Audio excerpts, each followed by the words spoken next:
الحمد لله وكفى وسلام على عباده الذين اصطفى أما بعد أعوذ بالله من الشيطان الرجيم بسم الله الرحمن الرحيم محمد رسول الله والذين معه وشداء على الكفار رحماء بينهم تراهم ركعا سجدا يبتغون فضلا من الله ورضوانا سيماهم في وجوههم من أثر السجود ذالک مثلهم فی التوراۃ ومثلهم فی الانجیل۔ سامعین کرام، السلام علیکم ورحمۃ اللہ وبرکاتہ۔ عشرہ مبشرہ صحابی حضرت عبد الرحمن بن عوف رضی اللہ تعالیٰ عنہ کا بیان چل رہا ہے۔ نبی کریم صلی اللہ علیہ وسلم کے صحابہ کا وہ نمونہ جو قیامت تک اسلام دین کو زندہ کرے گا، یہ اللہ کے نبی کی تربیت کا وہ حصہ ہے جو صحابہ کرام کی وجہ سے قیامت تک انشاءاللہ زندہ رہے گا۔ حضرت عبد الرحمن بن عوف رضی اللہ تعالیٰ عنہ عشرہ مبشرہ صحابی ہیں۔ پچھلے جمعہ میں آپ نے سنا کہ غزوہ بدر میں حضرت عبد الرحمن بن عوف کے ساتھ 2-3 واقعہ انہوں نے بیان فرمایا۔ اس کے بعد غزوہ احد میں بھی شامل ہوئے۔ غزوہ احد کے اندر عبد الرحمن بن عوف کو قریب 21 زخم لگے، جس میں پیر کا زخم بہت زیادہ تھا، جس کی وجہ سے پھر جب تک زندہ رہے لنگڑا کر چلتے تھے۔ حضرت عبد الرحمن بن عوف رضی اللہ تعالیٰ عنہ ان صحابی میں تھے کہ غزوہ احد میں کچھ صحابہ کی ذرا سی نادانی کی وجہ سے خالد بن ولید نے اس کھو سے حملہ کیا، جس میں جناب رسول اللہ صلی اللہ علیہ وسلم کفار مکہ کے ہاتھوں گر گئے۔ اللہ کے نبی صلی اللہ علیہ وسلم کا 2 دندان مبارک شہید ہو گیا۔ اس وقت حضرت طلحہ بن عبید اللہ، عبد الرحمن بن عوف، حضرت ابوبکر صدیق رضی اللہ تعالیٰ عنہ، حضرت عمر رضی اللہ تعالیٰ عنہ اور حضرت سعد بن وقاص رضی اللہ تعالیٰ عنہ، یہ وہ صحابہ تھے جو اللہ کے رسول صلی اللہ علیہ وسلم کو گھیر کر دشمنوں کی تیر چلتی تھی تو حضرت طلحہ بن عبید اللہ اپنے پیٹھ پر لیتے تھے۔ اس انداز سے حفاظت کی جناب رسول اللہ صلی اللہ علیہ وسلم کی۔ اس میں حضرت عبد الرحمن بن عوف بھی شامل تھے۔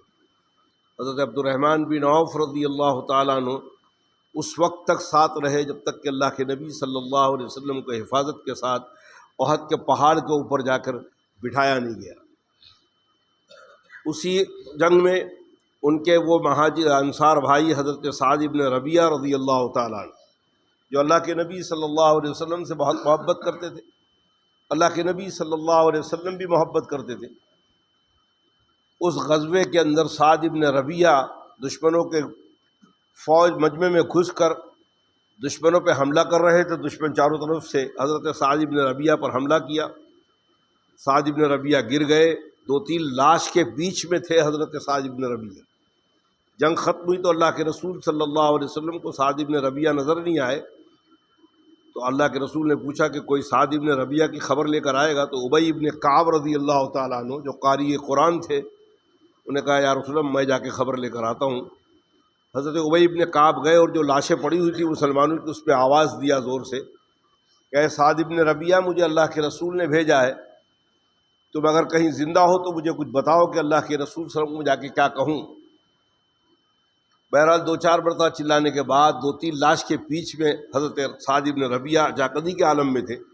جب ابی بن کعب کی آواز سنی تو چیخ کر چلایا کہ اللہ کے رسول صلی اللہ علیہ وسلم کو میرا سلام علیک کہنا، اور انصاریوں سے پیغام انصاریوں کو دینا کہ اگر اللہ کے رسول آج کے اس جنگ کے اندر شہید ہو گئے تو تم اللہ کے سامنے انصار منہ نہیں دکھاؤ پاؤ گے کہ تم نے اللہ کے رسول سے عہد کیا تھا کہ ہم جان و مال سے تمہاری حفاظت کریں گے۔ میں نے اپنا عہد پورا کر دیا، تم انصار بھی اپنا عہد پورا کرنا۔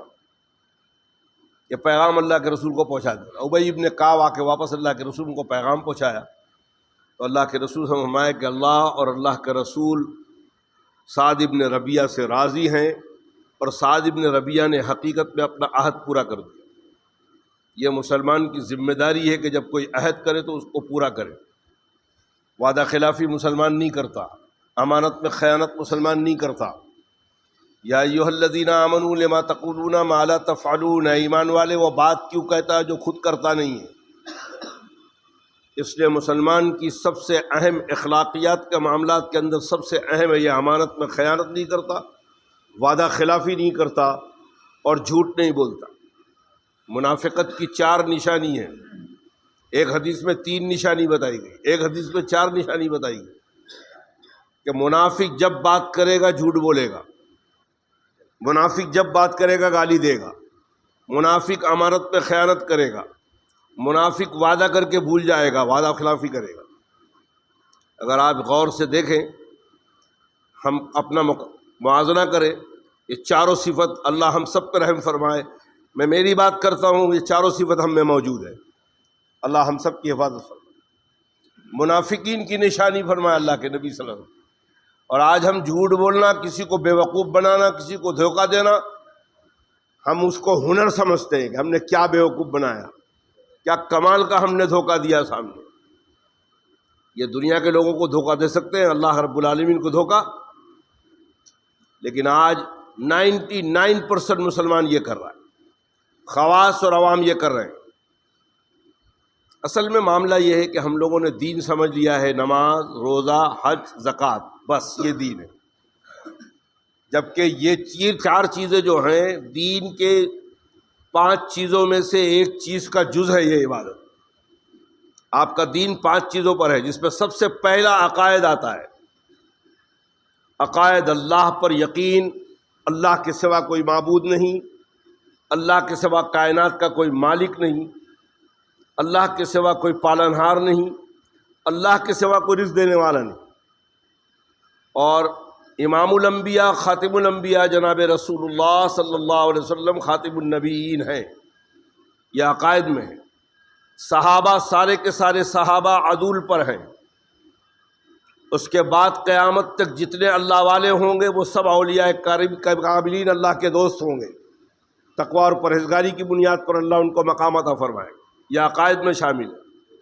جنت ہے، جہنم ہے، مرنے کے بعد اٹھایا جائے گا، قبر میں نکیرین سوال و جواب کریں گے، قبر کے اندر فیصلے ہوں گے، جنت کے لباس پہنائے جائیں گے، جہنم کے لباس پہنائے جائیں گے۔ یہ خبر دی ہے جناب رسول اللہ صلی اللہ علیہ وسلم نے، یہ عقائد میں شامل ہے۔ پہلا عقائد، جب تک عقائد صحیح نہیں ہوگا کوئی اعمال آپ کے قبول نہیں ہوں گے۔ اگر اللہ کی صفات میں، اللہ کے معاملات میں کسی کو بھی شریک کریں گے تو آپ کی عبادت قبول نہیں ہوگی، آپ مشرک ہوں گے۔ اور اللہ نے قرآن میں بارہا فرمایا کہ شرک کے علاوہ کوئی گناہ ایمان والے کے پاس ہوگا، اللہ چاہیں گے تو اللہ معاف فرما دیں گے، شرک کسی حال میں معاف نہیں ہوگا۔ یہ عقائد میں معاف۔ اب دوسرے نمبر پر عبادات ہے، تو عبادات میں نماز، روزہ، حج، زکوٰۃ یہ آتا ہے۔ تیسرا نمبر ہے معاملات، آپ کے بازار، مسلمانوں کے بازار، مسلمانوں کے لین دین کے معاملات، مسلمانوں کے امانت اور خیانت کا معاملہ، وہاں بھی اسلام زندہ ہونا چاہیے، معاملات۔ اس کے بعد معاشرات، کہ مسلمانوں کا رہن سہن کیسا ہے، مسلمانوں کا آپس میں تعلق کیسا ہے، مسلمان سلام اور تعام کو جاری رکھے ہیں کہ نہیں، مسلمان ایک دوسرے کو دیکھ کے سلامتی کی دعا کرتے ہیں کہ نہیں ایک دوسرے کے لیے، یہ معاشرات۔ اور اس کے بعد پھر سب سے اہم چیز اخلاقیات، اخلاق۔ یہ 5 چیزیں صحابہ کے اندر مکمل طور پر تھی، جہاں جاتا تھا ایک صحابی بیٹھ جاتا تھا، اس کو دیکھ کر لوگ ایمان لے آتے تھے۔ صحابی تو بہت دور کی بات ہے، صحابہ کے غلاموں کے غلام ہیں معین الدین اجمیری رحمۃ اللہ علیہ، کندھار سے چلے، قنوج سے ہوتے ہوئے اجمیر تشریف لائے، وہ نمونہ پیش کیا اسلام کا، اللہ ان کی قبر کو نور سے بھر دے۔ 99 لاکھ آدمی مسلمان ہوا حضرت کے اخلاق کو دیکھ کر، حضرت کے اسلام کو دیکھ کر۔ ہمارے بازار میں، ہمارے معاملات میں، ہمارے معاشرات میں اسلام ہے ہی نہیں، دین ہے ہی نہیں۔ غیر ہمارے بازار کو دیکھ کر، ہمارے معاشرات کو دیکھ کر غیر یہ سمجھتے کہ یہ اسلام ہے۔ ہم نے اپنے کارناموں سے، اپنے اعمال سے اسلام کو بدنام کر دیا ہے۔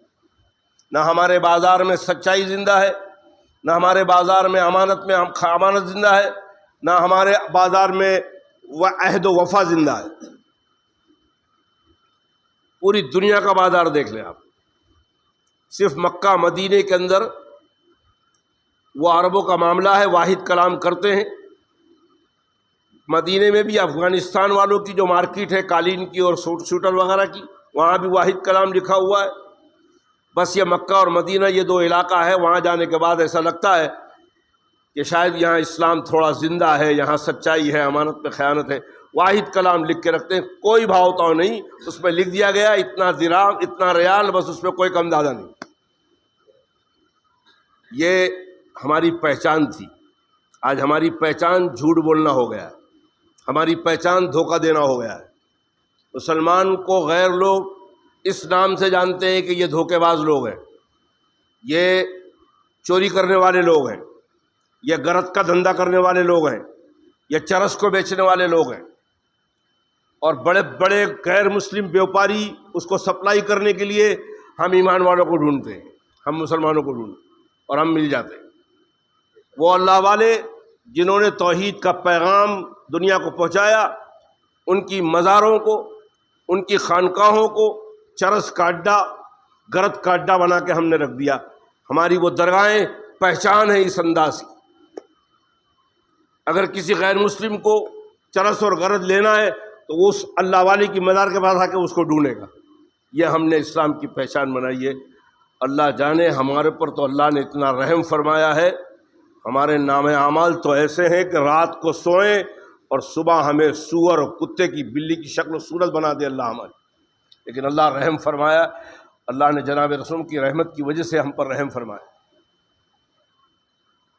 مسلمان بلو فلم دیکھتے دیکھتے سوتا ہے، موبائل کے اندر فلمیں دیکھ دیکھ کے نوجوان بوڑھے سوتے ہیں، ان کو دعائیں یاد نہیں رہتی، اللہ کا ذکر نہیں کرتے، ان کو یہ خوف نہیں کہ اگر موت کے وقت سوتے سوتے موت آ گئی تو اللہ کو کیا منہ دکھائیں گے، مرنے کا خوف نہیں۔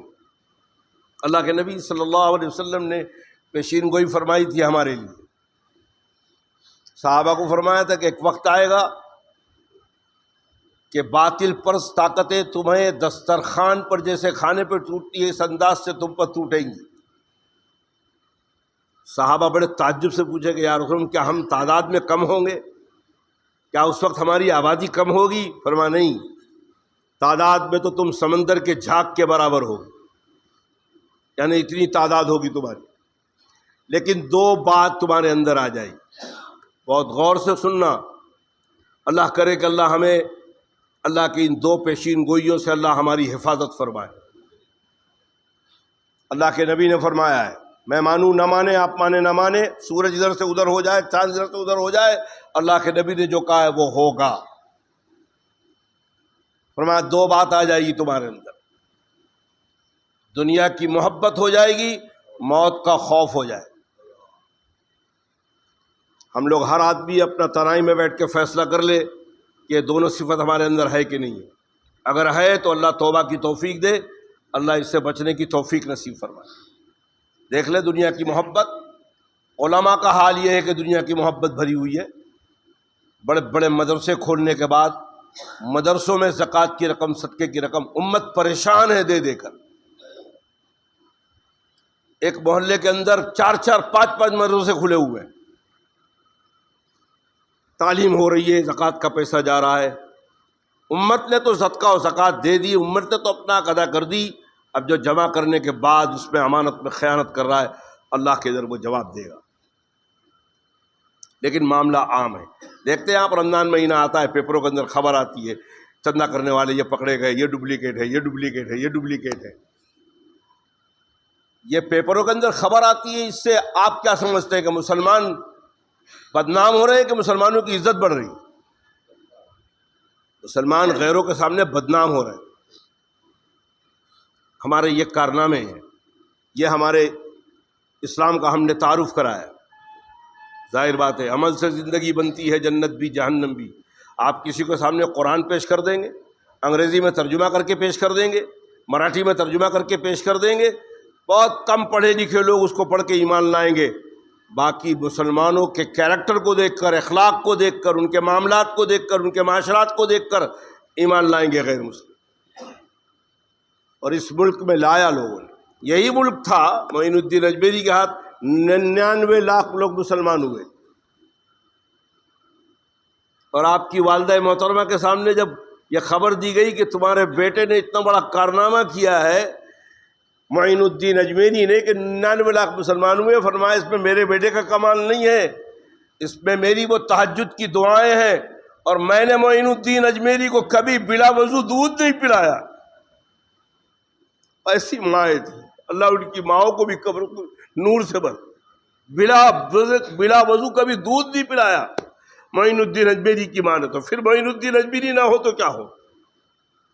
ہماری مائیں تو ٹیلی ویژن جادو ہے، خرافات دیکھ رہے ہیں اور دودھ پلا رہے ہیں بچوں کو. صحابہ اور صحابیاں جب بچوں کو دودھ اپنا روڑتے تھے اور جب ان کو گلوریاں دیتی تھی تو قل هو اللہ احد پڑھتی تھی، قل اعوذ برب الفلق پڑھتی تھی. ہم فلمی گانے گاتے ہیں. میں نے آپ کو بتایا کہ ایک جمعہ بتایا تھا کہ ایک لڑکا پیدا ہوا ہے، 15 دن کا بچہ ہے، دونوں آنکھ میں موتیا ہے. اس کے بچہ پیدا ہوتے ہی موتیا ہے. ڈاکٹروں کے پاس جب پوچھا گیا تو ڈاکٹر نے فرمایا کہ شاید اس کی جو والدہ ہے جب یہ پیٹ پہ حمل میں تھا، اس کی ماں والدہ کثرت سے موبائل دیکھتی تھی، اس کا یہ اثر ہے.